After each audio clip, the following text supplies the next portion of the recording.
Thank you, Professor Sen, and I'd like to thank the CBAR and MEC for inviting, and particular thank you for Dr. Datta who invited me. And as you said, we got about 20 minutes, and we can make it more conversational. We'll just sort of share some ideas. I know you want to do the Q&A at the end, but I think given the size of the group as well, we could have that as a conversational. So I've got some slides, and I know that you guys ask us to give us something, but again, I'm not wishing to go through all of them, but just to sort of talk about some main areas. And just to go back, the talk is about, or the conversation is about, the end result of education is character.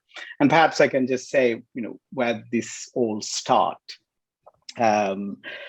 We started Regent 20 years ago, and at the time, my father, my wife, and I started this business, and then we thought about this particular terminology. My father came with the end result of education is character, and we believe that education is wonderful, but if you don't build character, and then there is something is missing in that piece. So that's what happened. Didn't know how that's going to happen. So even though we were just talking about it, but in 2015 or just about 2014, I had the fortunate to meet Professor Clayton Christensen, who some of you would know. He's an eminent professor at Harvard Business School, and I had the privilege to study with him as a student. And Clay told me something which sort of changed my life. Clay said, Selva, if you really want to create something in your life, you really need to understand the difference between man-made laws and the laws of nature, or natural laws, or principles. I mean, Stephen Covey calls them as principles.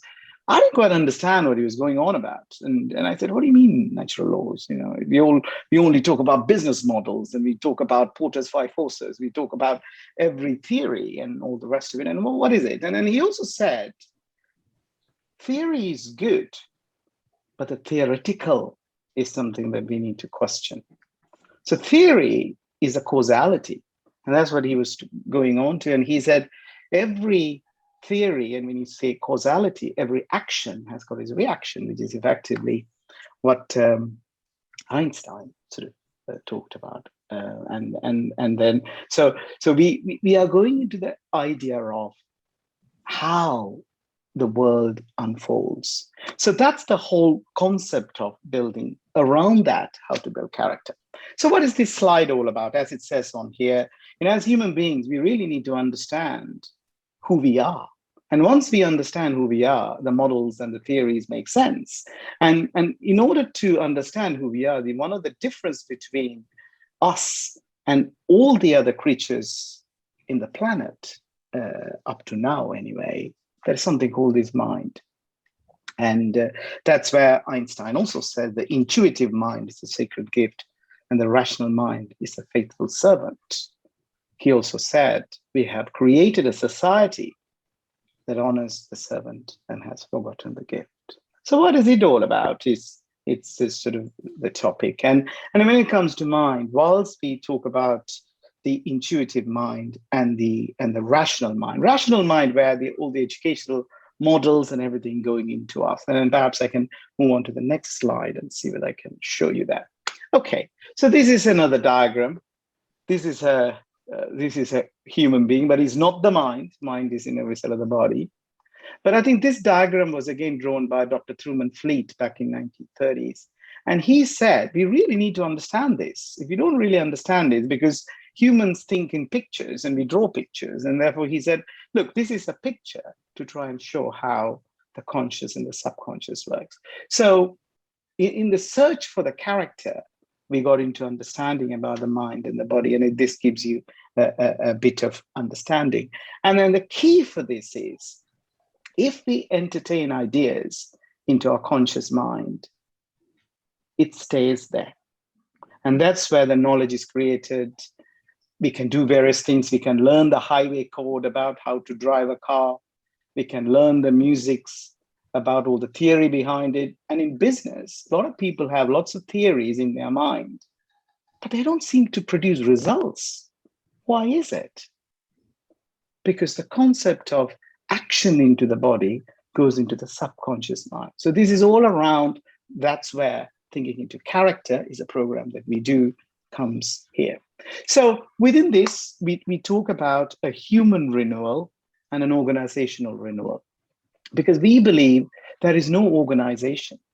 Organization is just buildings, and even now we don't even have buildings in the pandemic. So if you take the buildings as what is it? So an organization is a collection of people, and if you want to achieve something, you really need to bring how the people operate. You can't really operate this phone if you don't know how the system works. You'll be pushing different buttons, and eventually you might get the phone to work, but you wouldn't know how exactly to work. In order to understand that, that's where thinking into character and the building character coming into it. So this is an idea. Again, I'm just going to do a whistle stop tour and perhaps have a conversation within the 20 minutes of this chat. So we kind of look at these ideas into thinking into character, looking at the human renewal. We look at the organizational renewal. It's a collection of humans. And some of these ideas are then linked to some of the research that I've done and studied in Stanford and Harvard, and they call it the congruence model, whereby how organizations are developing and how on earth all the large, fast-growing organizations are happening on Silicon Valley. Why is it? Why? I was just questioning some of my British colleagues here. At one point, a few weeks ago, Apple was valued bigger than the entire FTSE 100. Why is it? We can't simply say, it's a tech company. If we keep on saying that, we're already a small island and we'll become even more smaller. So we really need to understand that this education, especially COVID, has really changed it. I think it changed the lenses. I think if we keep on doing the old thing over and over again, I think there is a danger, particularly from a selfish standpoint.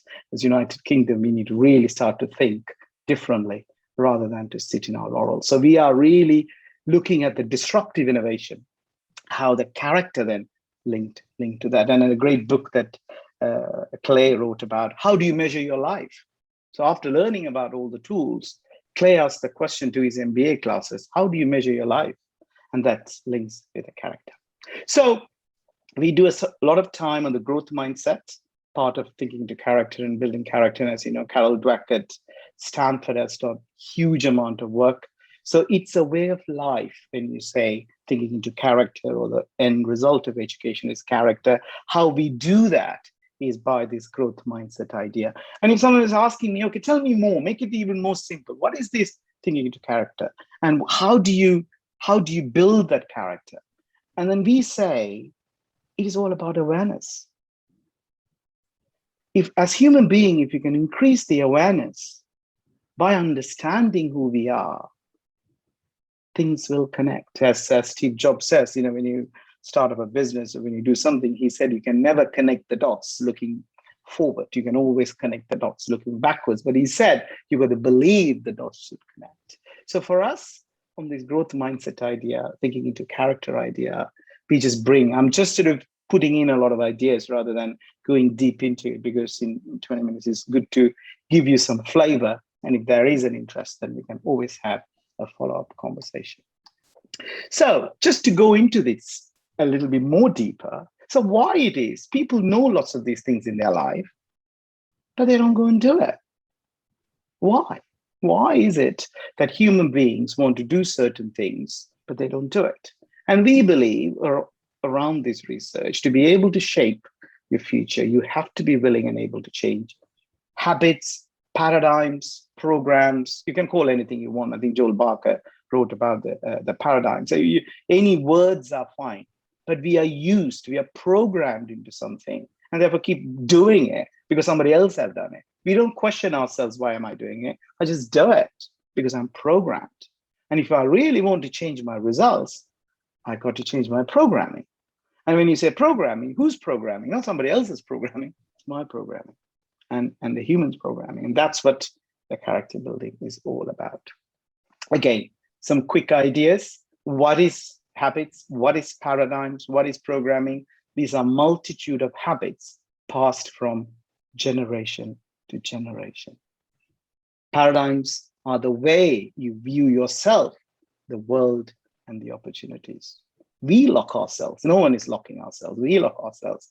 So in thinking into character and character, building success, building whatever you want, we need to understand the tools. You can't, I always say to my team, I always talk about cricket. I'm a great cricket fan.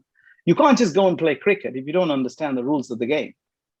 Every 6 balls we are swapping, and if American colleagues there or anyone else who doesn't understand cricket, it's always it's a strange game. We play for 5 days and still we don't get an answer, but that's another matter. But nevertheless, you need to understand the rules of the game. And that's exactly what we need to do. We need to know the rules of the game of the humans, and therefore we can achieve whatever we want. So the paradigm is a mental program that has almost exclusive control over our habitual behavior. Guess what, ladies and gentlemen? Almost all of our behavior is habitual. How do you shift? Little shifts make huge results in life. And how do you do that? It is all about thinking into character. And then old habits, new habits. How do you change it again? Okay, Selva, you're saying, how do you do it? How do you change it? It's all well and good saying about these theories, which education has always said, but they don't tell us the how. They're just in abstract. They'll say, oh, do this. 4 + 5 forces, great. But how do I implement this? How does the human goes and does it? So we believe in our research, there's only 2 ways human behavior, human programming can change. The second part, if I first say, personal experience of an emotional impact. Normally it's negative. Something goes wrong, you shift, bang, you're a different person. But there is another way to do, which is the constant pace. Repetition. So putting your ideas with emotions into your subconscious mind over and over and over again, and you change. And it's not new to us, if you really think about it, ladies and gentlemen, because that's how we learn music. If you want to learn music, if you want to become the best pianist or a best singer, what do? Every day we practice that for 15 minutes. You don't do for 1 day and forget about it for the rest of the 30 days. You will never become. If you want to become a sports personality, you got to practice every day. You go and do it every day. It's not about doing once and forgetting about it. If you want to drive a car, just knowing the theory test doesn't mean you're going to ever drive a car. But my question and challenge to my colleagues, we're on a large business school now. We've got a number of clients in the States and in the UK. And we ask the question, how many of you know the theory and can go and fix the business? If the medical doctors are learning the medical profession, they go and treat the patients. Why our students are not able to go and fix the patient? This time, a patient is a company, which is a selection of humans. So that constant pace repetition can aided very well by technology now. And that's what we do.